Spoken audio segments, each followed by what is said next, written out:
Baik, hari ini kita mempelajari sila keempat. Teman-teman Anda tadi sudah mempresentasikan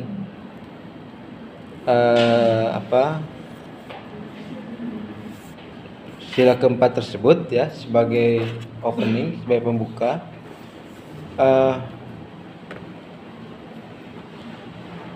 Sebelum kemerdekaan itu berdiskusilah tiga founding fathers, Soekarno, Hatta, dan Syahrir.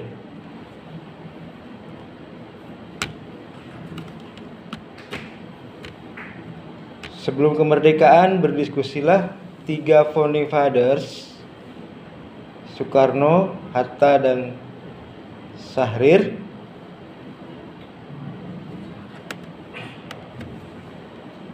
Salah seorang bertanya, bentuk negara apa yang akan kita dirikan?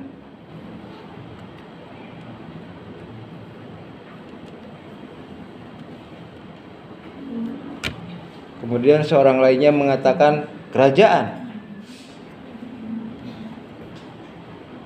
Lantas Soekarno bertanya, lantas siapa rajanya? Jawab mereka, Bunglah rajanya. Terus Soekarno menjawab, tidak, kita tidak akan mendirikan sebuah kerajaan, tetapi mendirikan sebuah republik. Apa maksudnya republik? Republik itu kan res publica, urusan publik. Jadi kedaulatan ada di tangan rakyat intinya, demos kratos ya. Sistem yang dilakukan adalah demokrasi. Nah, itulah yang tertuang dalam sila keempat sekarang. Ya. Jadi bukan kerajaan yang dibentuk oleh para founding fathers, tetapi sebuah republik. Ya. Dan sila keempat percis menempatkan kedaulatan itu ada di tangan rakyat. Tentu tidak rakyat sendiri yang menentukan masa depan negara langsung ya, membuat undang-undang dan lain sebagainya, tidak. Tetapi memakai sistem perwakilan, karena tidak mungkin 270 juta lebih rakyat kemudian bersama-sama membuat undang-undang, nggak akan pernah selesai.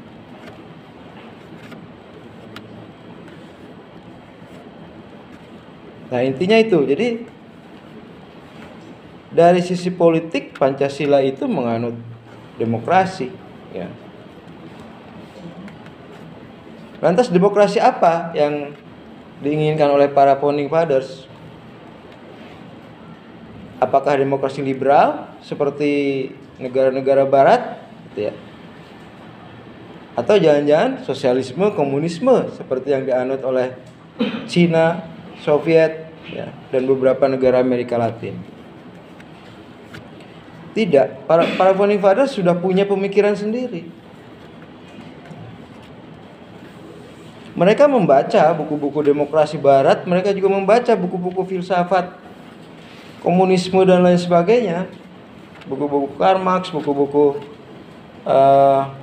Hegel ya, buku-buku para pemikir liberal. Dan sebagai hasil dari racikan itu,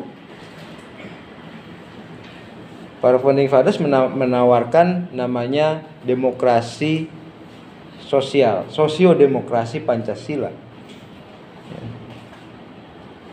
Itu gabungan dari sila keempat dan sila kelima.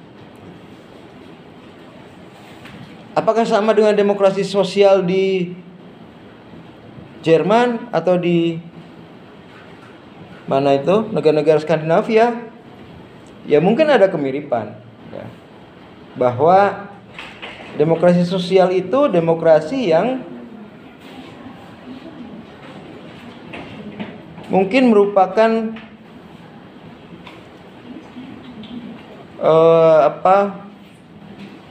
hasil racikan ya dari demokrasi liberal sampai ke sosialisme.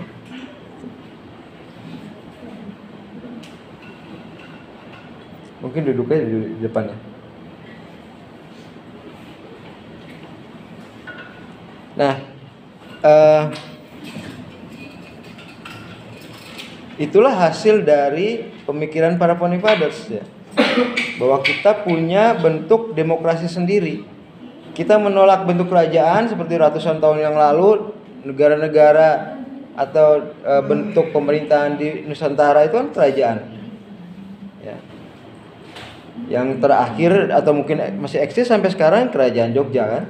Mungkin sudah tidak eksis, tetapi rajanya masih ada. Nah, tetapi para founding fathers tidak setuju jika Indonesia itu bentuknya kerajaan, tetapi republik dengan sistem demokrasi.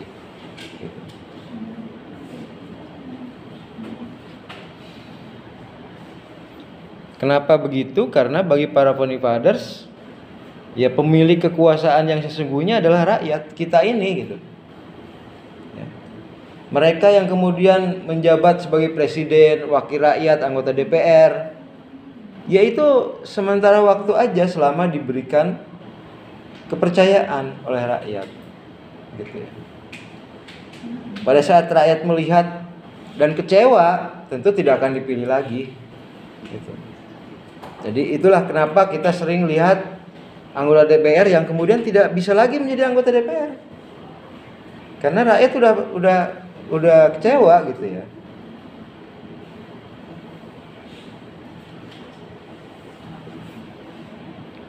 Nah, itulah bentuk negara yang didesain oleh para founding fathers dan tentu seharusnya kita jalankan dan perbaiki kalau bisa. Ya, seharusnya diperbaiki. Mungkin ada kekurangannya, ya. Tetapi seharusnya seiring berjalannya waktu kekurangan itu bisa dihilangkan, gitu ya.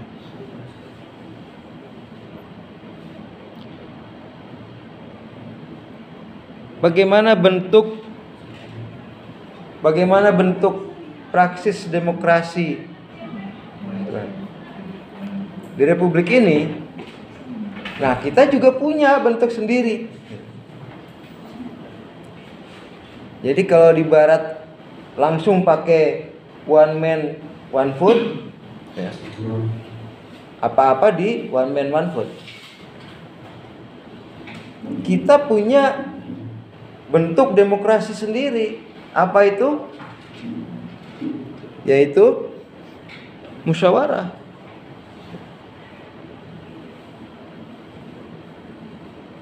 Musyawarah itu bentuk khas demokrasi di kita gitu.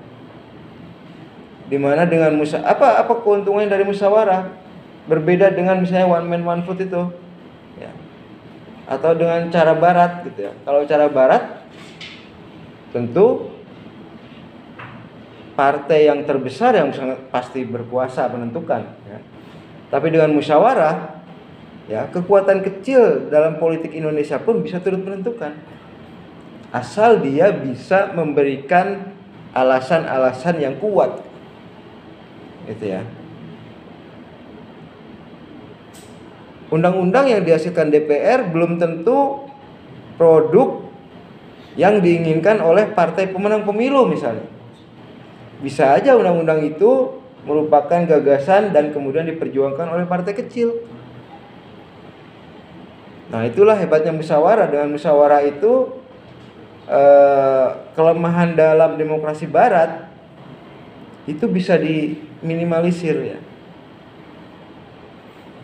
Demokrasi Barat itu kan hegemoni dari pemenang pemilu, gitu ya. Tetapi dengan musyawarah, ya, kekuatan kecil pun bisa memberikan pandangan, dan kalau pandangan itu disetujui oleh mayoritas parlemen, ya bisa jadi produk undang-undang itu, gitu ya. Itulah kehebatan dari musyawarah. Itu kan sila keempat kan. Apa sila keempat bunyinya? Kerakyatan yang dipimpin oleh hikmat kebijaksanaan dalam permusyawaratan. Musyawarah. Sama-sama demokrasi tapi ada kekhasan ya, demokrasi khas Indonesia.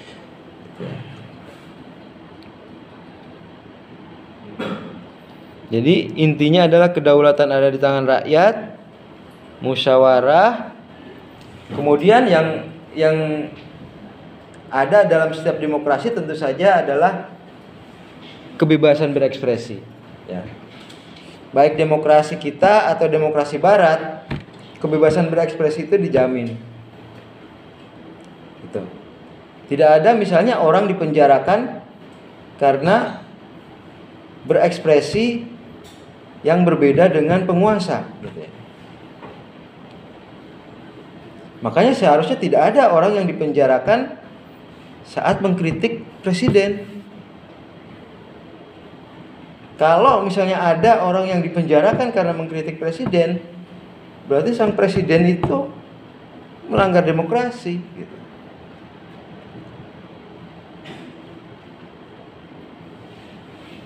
Melanggar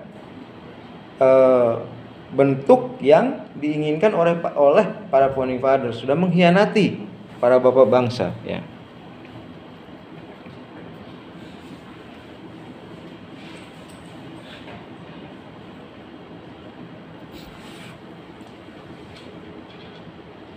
Nah, itu praksis politik yang sudah didesain oleh para founding fathers, ya. Kerakyatan, musyawarah, ya. Kemudian kebebasan berekspresi. Nah, itu berbeda dengan di negara-negara komunis misalnya, yang kebebasan berekspresi itu sama sekali tidak ada. Ya, rakyat itu ya hanya ikut maunya penguasa aja. Kita lihat di Korea Utara misalnya, tidak ada kebebasan, gitu ya. Apalagi perempuan, ya. Tidak ada kebebasan di Korea Utara itu. Berbeda misalnya dengan di kita yang ya sudah tidak ada pembedaan lagi antara perempuan dan laki-laki, kecuali memang takdirnya memang berbeda, ya. Tetapi dalam praksis kehidupan bernegara itu ya sudah sama aja, gitu.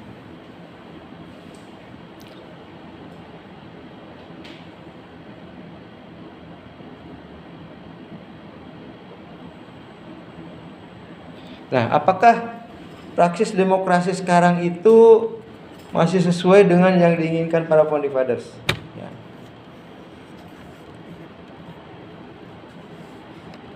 Kalau kita lihat dari sisi praksis, tentu kita sudah berkembang jauh, ya, dari desain yang dibuat oleh para founding fathers. Kita jauh lebih ke kanan, lebih ke demokrasi liberal, gitu ya, lebih ke demokrasi liberal. Kapan itu terjadi? Yaitu saat amandemen Undang-Undang Dasar. Saat amandemen Undang-Undang Dasar itu kita sudah sangat liberal, sudah jauh lebih liberal dari sebelumnya. Nah, konsekuensi dari itu tentu banyak sekali sekarang itu orang yang kalah dari kontestasi, karena politik liberal itu ya politik kontestasi, sepenuhnya persaingan. Dan konsekuensinya dari persaingan adalah ada orang yang menang dan ada orang yang kalah. Jadi sama dengan di ekonomi, ya. Ekonomi pun, ekonomi liberal itu ya kontestasi, gitu. Yang sangat cerdas tentu akan sangat kaya, gitu ya. Tetapi yang tidak bisa berpikir secara cerdas tentu akan miskin, gitu ya. Kita lihat misalnya kalau Anda ikutin, ada yang mungkin baru 20-an tahun tapi uangnya udah triliunan, ya. Siapa itu namanya kalau Anda ikutin di itu? lupa saya namanya. Timothy itu baru 21 tahun gitu ya. Uangnya udah triliunan. Kenapa dia bisa begitu? Karena dia hidup di negara demokrasi yang menjalankan prinsip-prinsip pasar gitu. Paling beda berapa tahun dari Anda di sini. Ya dia memang sudah mempelajari bisnis sejak SMP katanya gitu ya. Sejak SMP itu dia sudah bisnis segala macam lah. Nah itulah kalau hidup di negara demokrasi, meskipun kita tidak hidup di negara demokrasi yang liberal sepenuhnya ya, seperti di Amerika atau di negara-negara Eropa Barat gitu ya. Kalau hidup di sana mungkin lebih gila lagi ya gitu ya. Disitulah tempat orang-orang yang keberhasilannya itu luar biasa ya, seperti pemilik Microsoft atau siapa, Zuckerberg atau siapa yang sekarang itu yang buat mobil listrik itu.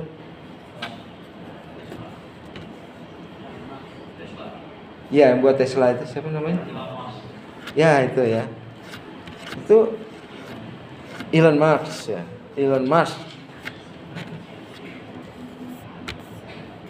Dan iklim persaingan pasar memang memungkinkan seperti itu gitu. Ya. Itulah yang kemudian ditiru Cina kan. Cina itu secara politik dia komunis, tetapi secara ekonomi sudah mempraktekkan kapitalisme liberalisme. Akhirnya muncullah siapa itu yang Ma apa siapa? Banyak lah pokoknya ya. Itu yang konglomerat yang super kaya gitu. Nah itu bisa dilihat sebagai hal positif, bisa juga dilihat sebagai hal negatif gitu. Nah tetapi Indonesia memang punya rumusan yang sebenarnya sudah bagus gitu, yaitu sosiodemokrasi itu. Seseorang boleh aja sangat kaya ya, bisa punya mobil misalnya 10, 20, tapi mobil kedua pajaknya harus lebih besar dari mobil pertama, mobil ketiga pajaknya harus semakin besar lagi, mobil keempat pajaknya semakin besar lagi, sampai mobil ke-50 pajaknya luar biasa besar. Apa tujuannya? Ya untuk keseimbangan ya. Boleh mereka menikmati kekayaan yang luar biasa, tetapi mereka juga harus memberikan kontribusi yang semakin besar. Semakin besar kekayaan, semakin besar kontribusinya gitu. Ya. Kalau orang kaya bisa bepergian dengan nyaman dengan mobil Rolls Royce-nya ya, maka orang miskin pun bisa naik bis yang nyaman, adem ya. Busway atau kereta listrik atau MRT atau LRT. Nah itulah yang diusahakan oleh pemerintahan DKI Jakarta lalu-lalu ya. Bagaimana agar persaingan pasar itu tidak membuat the loser, orang yang kalah itu menderita, tetapi orang yang kalah juga bisa ikut menikmati ya. Tidak punya mobil tidak apa-apa, tapi bisa naik angkutan umum yang nyaman ya. Tidak berdesak-desakan. Mungkin sekarang masih berdesak-desakan ya. Kedepannya harus tidak seperti itu. Kalau murah jelas jauh lebih murah ya kan. Kemudian kalau misalnya warga negara Indonesia yang kaya bisa berlibur ke Prancis, kemana gitu, maka kewajiban pemerintah lah untuk menyediakan tempat-tempat liburan di lokal gitu. Maka tak heran kalau di Jakarta dibuat taman yang sangat banyak di tiap kelurahan kan, agar kemudian orang-orang yang tidak mampu liburan ke tempat mahal ya bisa bawa anak-anaknya ke situ dan ada mainan anak-anak gitu. Itu upaya untuk memberikan keadilan dalam sistemnya sudah dibuat sedemikian bebas gitu, sehingga individu yang bisa berkreasi dan menghasilkan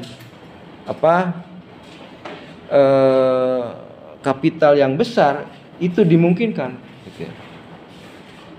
Saya pernah lihat YouTube itu dia modal 30 juta jadi 6 miliar. dengan Bitcoin itu kan. Gak semua orang bisa gitu. Tapi dia bisa, namanya kalimat sada. Nah, orang-orang seperti yang itu yang melesat itu ya, itu dibolehkan di Republik ini, tetapi dia harus bisa berkontribusi, semakin besar kekayaannya, berkontribusi untuk kesejahteraan seluruh warga negara Indonesia. Nah, itulah inti dari Pancasila itu gitu. Kita maunya sistem pasar, oke, sistem pasar, gitu ya. Anda belajar setinggi-tingginya supaya nanti nilai diri Anda itu tinggi. Anda digaji tidak hanya UMR, tapi 10 kali, 100 kali dari UMR. Tetapi semakin sukses Anda harus semakin memberikan manfaat yang besar ke orang lain. Nah, itu bedanya dengan di negara-negara kapitalis yang murni gitu. Ya. Meskipun di negara kapitalis pun, misalnya kalau di Amerika, kalau yang menang partai Demokrat ya, pajak tentu akan dinaikkan. Dengan harapan bahwa kesenjangan itu bisa dikurangi gitu ya.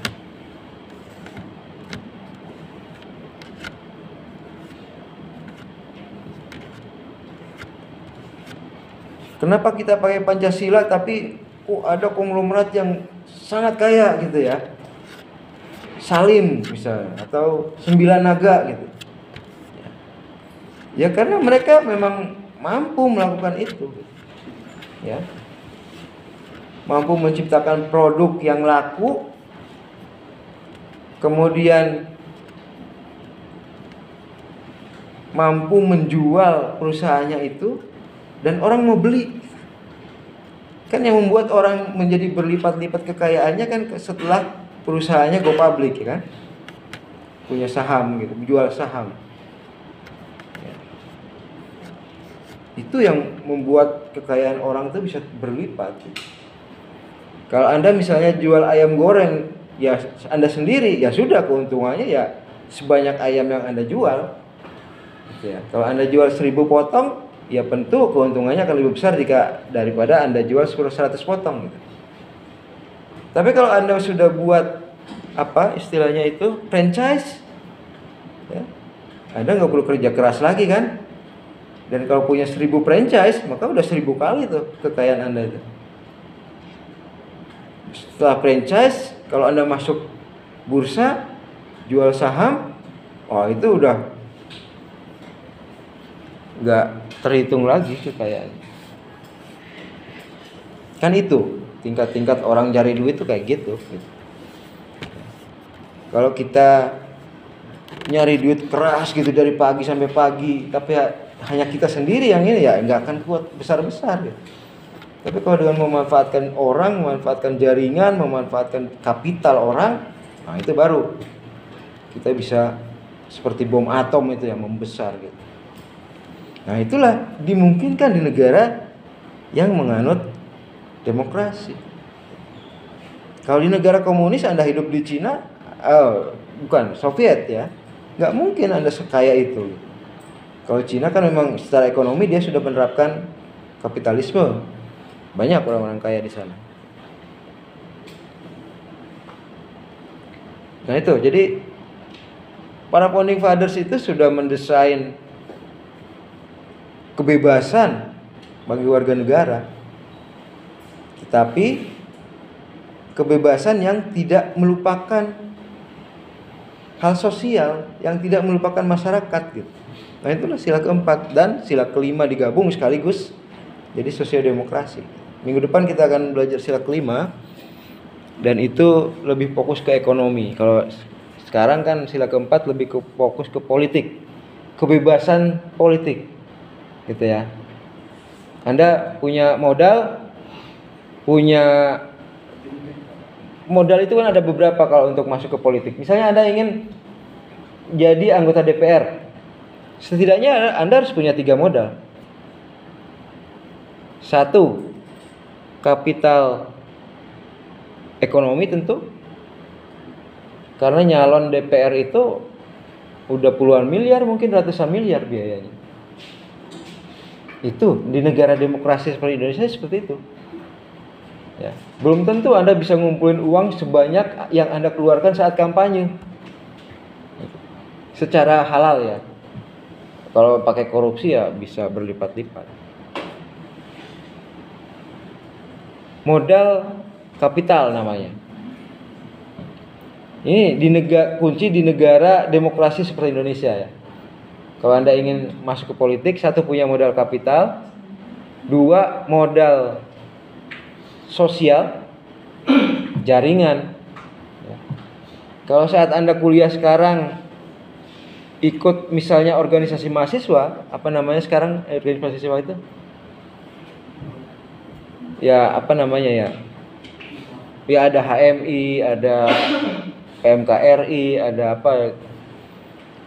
Ini modal sosial. Saat Anda selesai kuliah, Anda ingin terjun ke politik, modal sosial ini terpakai gitu. Ya. Karena mau nggak mau kursi-kursi politik itu pasti berkait-kaitan dengan modal sosial ini. Kemudian yang ketiga itu modal budaya. Apa modal budaya? Semakin tinggi ilmu Anda akan semakin dilihat. Mungkin ada yang sukses jadi anggota DPR SMA saja mungkin. Tapi dia pasti punya modal kapital dan modal sosial yang sangat tinggi. Tapi kalau tidak terlalu, maka Anda bisa mengandalkan modal sosial itu. Modal budaya, sorry. Seorang profesor misalnya akan lebih dipercaya jika dia nyalon jadi anggota DPR dibanding tukang ojek misalnya gitu ya. Karena orang tahu, oh ini dia akan mampu nih buat undang-undang yang baik gitu kan. Bisa seperti itu. Itu modal. Jadi 3 modal ini. Ini modal di negara seperti Indonesia yang menjalankan sila keempat dan sila kelima itu. Kebebasan politik dan kebebasan ekonomi.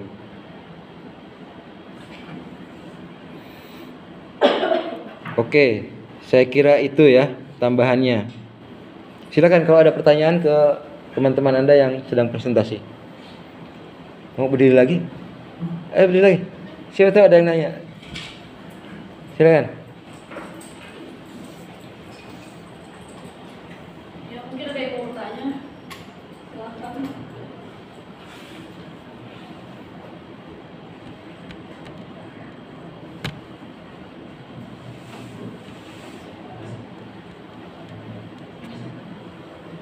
Ada yang ingin tanyakan?